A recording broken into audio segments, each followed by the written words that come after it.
श्री स्वामी समर्थ. आज आपण 11 माळी जपचे महत्त्व पाहूया आणि जाणून घेऊया कोणती माळ कशासाठी आहे.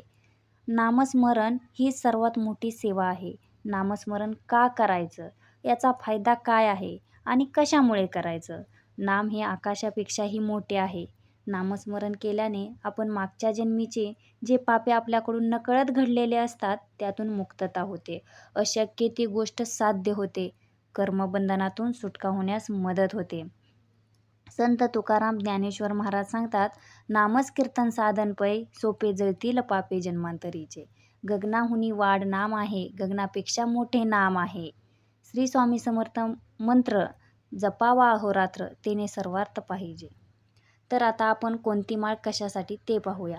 पहिली माळ गुरूंसाठी, दुसरी आणि तिसरी माता व पितांसाठी, चौथी माळ पितरांसाठी असते, पाचवी कामासाठी, सहावी क्रोधासाठी, 7 मोह, 8 लोभ, 9वी माळ मत्स्य, 10वी माळ अहंकार आणि 11वी माळ ही आपल्या स्वतःसाठी असते.